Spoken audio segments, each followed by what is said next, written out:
Okay, so next, last subtopic on this chapter 2 is 2.3 capacitor with dielectric. Okay, so we can see that parallel plate capacitor, we consider a two parallel metallic plate capacitor of equal area are separated by the distance d, and the space between plate is a vacuum or air. Okay, so when the capacitor is charged, its plates have the charge of equal magnitude but opposite sign of charge. So we have positive charge the either side of the plate and the negative charge in the other plates. Okay, then the potential difference V across the plate is produced. Okay, since D is less than area, so that the electric field strength E is uniform between the plates. E is uniform in our syllabus.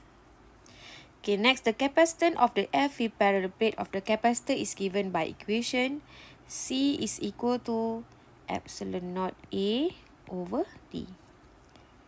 Okay, so epsilon naught is the permittivity of the free space. The value is 8.85 times 10 to the power of negative 12.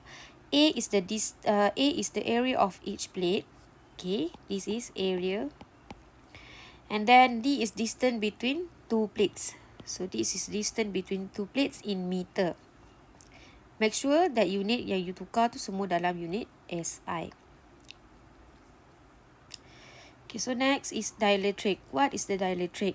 Okay, dielectric is defined as a non-conducting or insulating material placed between the plates of the capacitor. Before this, you have learned when the capacitor is filled by the air. Means that air gap. Okay, dalam ni ada udara. Okay, but when the dielectric such as rubber, glass or wax paper is inserted between the plates of the capacitor, so means that you have the plate of capacitor. Okay, dan kita inside dalam ni adalah dielectric. So the capacitance increase by a factor of epsilon r, which is called the dielectric constant. Epsilon r is dielectric constant. Relative permittivity of the material. ER is depends on material.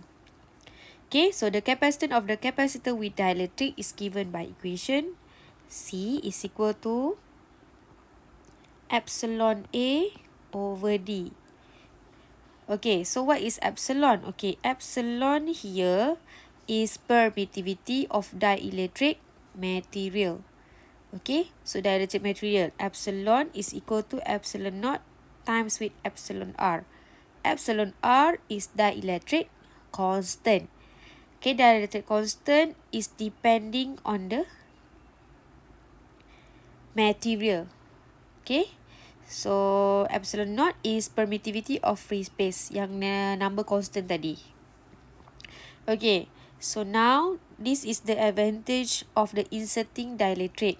So kita nak increasekan capacitance, increase the maximum operating voltage, possible mechanical support between the plates which allow the plate to be close together without touching. Sebenarnya untuk naikkan C, okay, kalau kita tengok air gap C equal to epsilon A over D. Okay, contohlah area dengan epsilon tu constant. So kita nak increasekan capacitance. D ni kena sekecil mungkin. Jarak antara two plate tu, jarak antara between these two plate D ni kena kecil. Kena too small. Tapi dia tak boleh bersentuhan. So macam mana kita nak increasekan lagi capacitor ni kalau dia tak boleh bersentuhan? So kita boleh insert dielectric dalam tu. So bila kita insert dielectric, maksudnya jarak D itu semakin rapat lah. That's why dia boleh increasekan capacitance. Okay, so next define what is the dielectric constant. Okay, dielectric constant is epsilon r.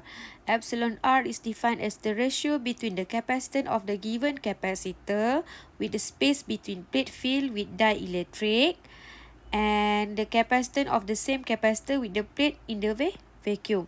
Kalau kita kata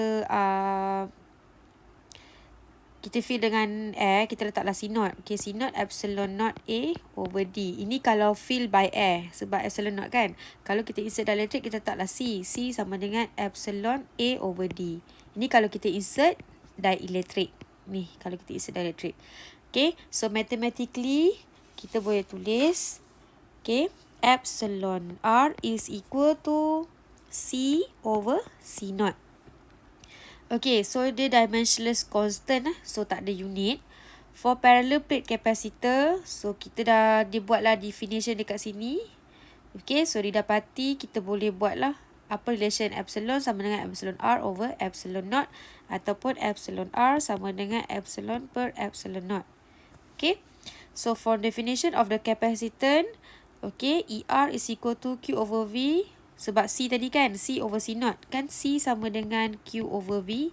Kalau C, dia akan jadi Q over V. Kalau C naught, dia akan jadi Q naught over V naught. Tapi disebabkan kes ni charge dia sama lah. Okay, so dia akan jadi epsilon R sama juga dengan V naught over V. V naught ni maksudnya V naught adalah V initial lah, bila kita letak air gap lah.